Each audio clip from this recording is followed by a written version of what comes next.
السلام عليكم ورحمة الله وبركاته. اهلا بكم حبايبي، يا رب تكونوا بخير. النهارده هنعمل مع بعض طريقة الكول سلو زي الكي اف سي بالظبط. بصوا، انا عايزة كرومب، انا ما لقيتش كرومب صغير في السوق فجبت كرومب كبير. هو ينفع عادي يعني، هما الاتنين زي بعض. دلوقتي زي المقدار اللي انتوا عايزين تعملوه. ودلوقتي زي ما انتوا شايفين كده جايبه جزرية واحدة. انتوا عارفين طبعا الكول سلو بيبقى الجزر فيه قليل جدا، الكرومب بيبقى اكتر. هنقطعه تقطيع صغير، وكمان الجزرة هنبشرها او نعملها في الكبة براحتكم. وهقول لكم على المقادير الباقيه. دي المقادير اللي انا عايزاها: 4 معالق كبار زي ما احنا شايفين كده سكر، او 5 براحتكم على حسب ما انتوا عايزين تحطوا. طبعا انا زي ما انتوا شايفين بشرت الجزر صغير جدا زي ما احنا شايفين كده. وكمان عايزه نص مج مايونيز. وزي ما انتوا شايفين قطعت الكرنب صغير، لو عايزين تقطعوا تقطيعه كبيره شويه براحتكم او تعملوه في الكبه. ديت طبعا بصلايه صغيره. بجد الكي اف سي بيحطوا بصل بس مش بيبان لان بيبقى الكميه صغيره. عايزين تحطوا بصلايه صغيره يا اما ربع بصلايه كبيره، ولو مش عايزين تحطوا براحتكم. بصوا، زي ما انا موريكم كده، ده خل تفاح. اللي مش عنده ممكن يتبدل بخل عادي، بس بصراحه تفرق في الطعم.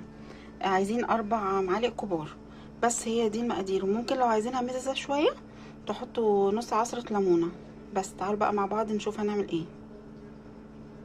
انا كده عملت الدريسنج، حطيت النص مج المايونيز، وكمان عليه الخل اللي قلتلكوا عليه. ممكن نحط معلقتين صغيرين ل4 معالق براحتكم، بس ممكن نقلل خليها 2 احسن. وحطيت كمان 5 معالق سكر، وحطيت البصلايه الصغيره جدا هي زي ما انتم شايفين مبشوره. دلوقتي بقى هنزل زي ما احنا شايفين بسم الله بالكروم، وبعد كده الجزر. وكده بعد ما حطينا الدريسنج وحطينا كمان الكرومب والجزر مبشور وقلبناها كويس جدا، بجد طلع تحفه تحفه زي الكي اف سي. جربوها، يا ريت تجربوها. يا رب اكون جبتلكوا بجد المقادير بالظبط. وبجد يا ريت تجربوها تقولي ايه رايكم. وبالهنا والشفا مقدما. عايزه اقول لكم اللي بيعمل دايت ممكن بدل ما يحط مايونيز يحط زبادي لايت او زبادي عادي براحتكم، لو الدايت بتاعكم يسمح بكده.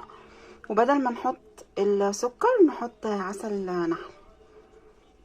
يا ريت تجربوها، بالهنا والشفا مقدما.